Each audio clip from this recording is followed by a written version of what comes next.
Hi Mark, I'm Judy and my student number is S0141053 and this is subtitles and transcript of Ismail Nazario, what I learned as a kid in jail.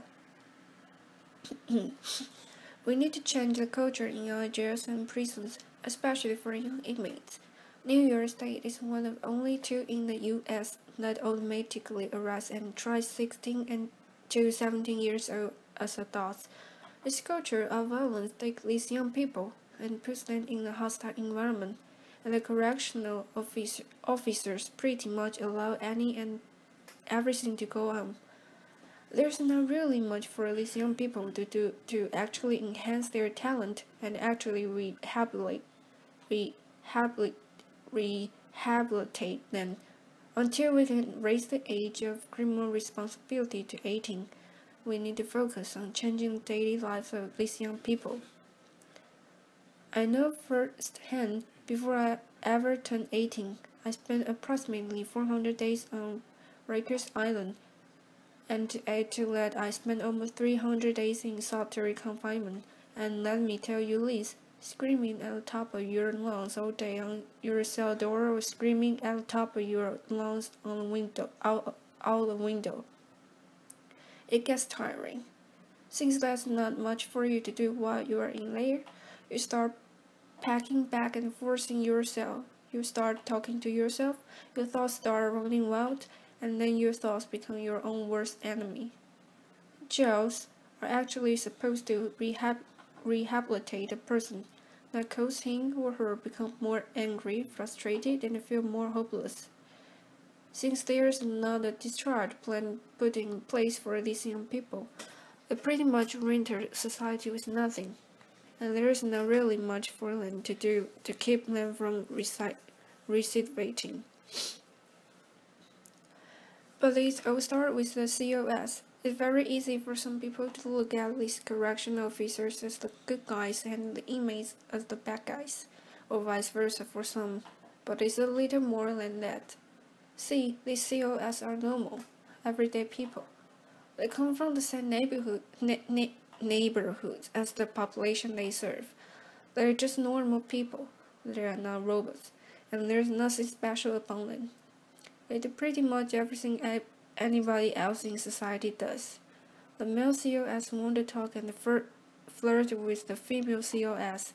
They play the little high school kid games with each other, the politic with one another, and the female COS gossip to each other. So I spent numerous amounts of time with numerous amounts of COS, and let me tell you about this one in particular named Monroe. One day he pulled me in between the A and B doors which separate the north and south sides of our housing unit. He pulled me there because I had a physical altercation with another young man in my housing unit, and he felt, since there was a female officer working on the floor, that I violated his shift, so he punched me in my chest. It kind of knocked the wild out of me. I wasn't impulsive. I didn't react right away because I know this is their house. I have no wings. All he has to do is pull his pin and backup will come immediately. So I just gave him a look in his eyes, and I guess he saw the anger and frustration just burning, and he said to me, "Your eyes are going to get you in a lot of trouble because you are looking like you want to fight." So he commenced to taking off his utility belt. He took off his shirt and his badge, and he said, "We could fight." So I asked him, "You gonna hold it down?" "No, that's a term that's commonly used in Rikers Island, meaning that you are not going to say anything to anybody, and you are not going to report it." He said, "Yeah, I'm gonna hold it down." "You gonna hold it down?" I didn't even respond. I just punched him right in his face, and we began fighting right then and there. Towards the end of the fight, he slammed me up against the wall, so while we were tussling, he said to me, "You good?" As if he got the best of me, but in my mind, I know I got the best of him, so I replied very cocky, "Oh, I'm good, you good?" He said, "Hey, yeah, I'm good, I'm good. Let go." She shook my hand, said he gave me my respect, gave me a cigarette, and sent me on my way. Believe it or not, you come across some COS on Rikers Island that will fight you one-on-one.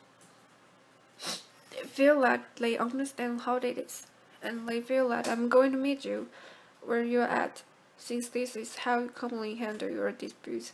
You can handle it in that manner. I walk away from it like a man. You walk away from like a man, and that's it.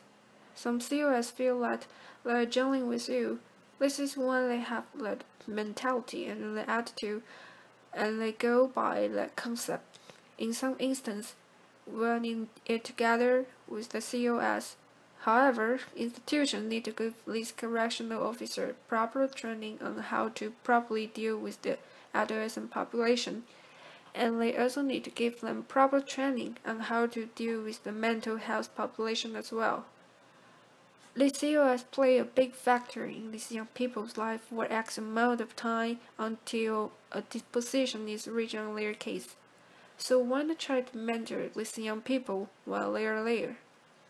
Why not try to give them some types of insight to make a change?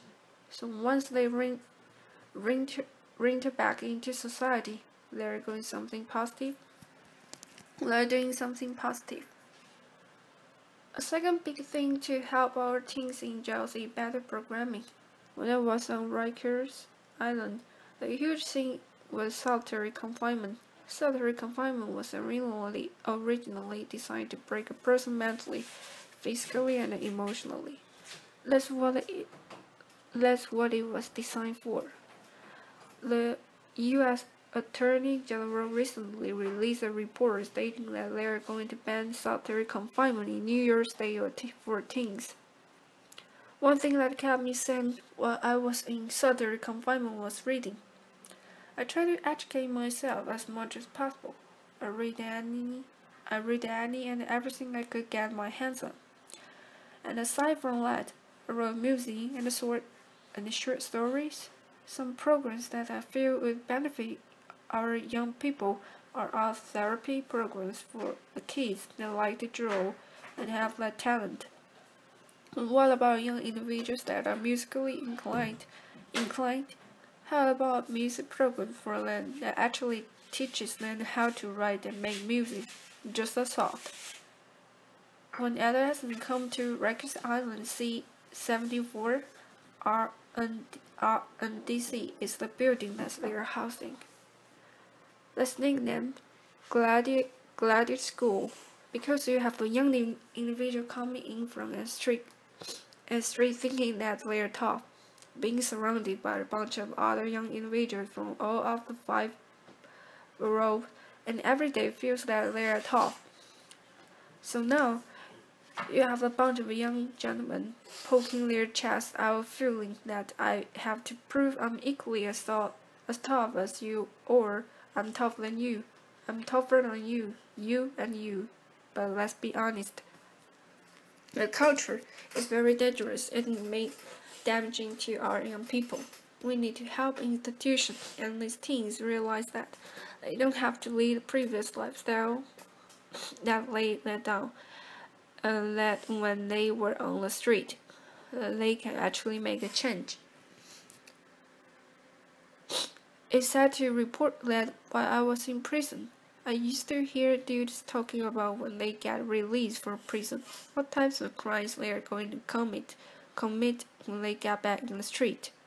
The conversation used to sound something like, "Oh, when I hit the street, my brother got this connection for this, and then the third, or my mom over here got a connection for the law prize. Let's exchange information. And when we hit the town, we're going to do it real big." I used to hear this conversation and think to myself, well, these dudes are really talking about going back in the street and committing future crimes. So I came up with a name for that. I called it a go back to jail quick scheme, because really, how long is that going to last? You get a retirement plan with that, nice little pension for 401k, 403b. You got health insurance, dental. Laughter. But I will tell you this. Being in jail and being in prison, I came across some of the most intelligent, brilliant, and talented people that I would ever meet. I've seen individuals take a potato chip bag and turn it into the most beautiful picture frame.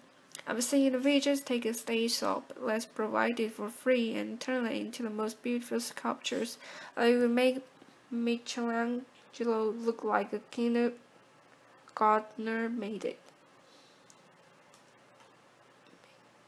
At the age of 21, I was in a maximum security prison called Elmira Correctional Facility.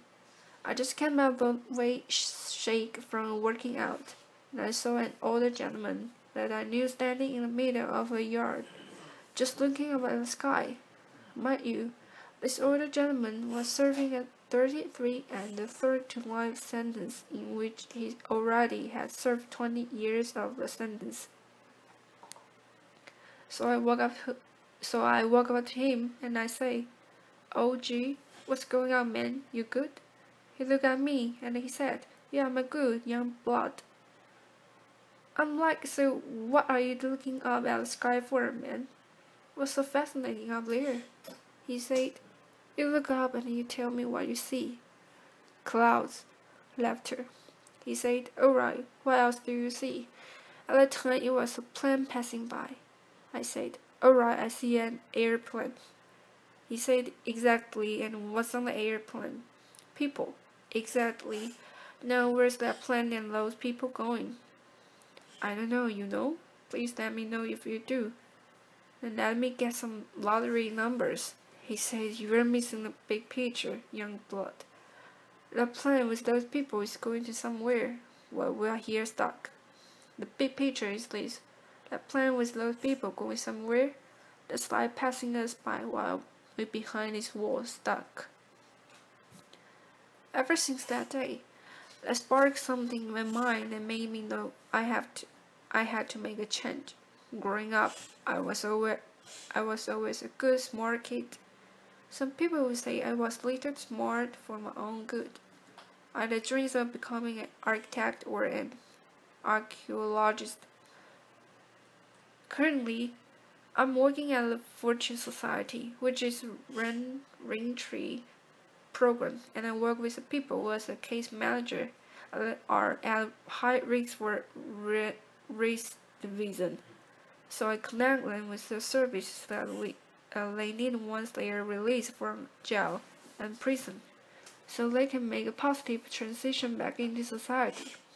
If I was to see my 15-year-old self today, I would sit down and talk to him and try to educate him, and I would let him know, "Listen, this is me, I'm you, this is us, we're one.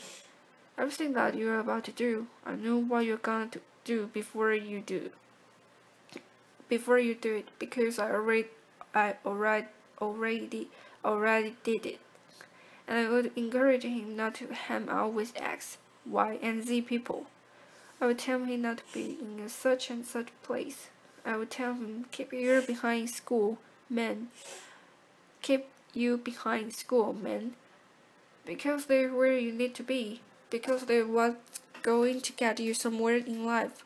This is message that we should be sharing with our young men and young women. We shouldn't be treating them as adults and putting them in cultures of violence that are nearly impossible for them to escape. Thank you. Applause.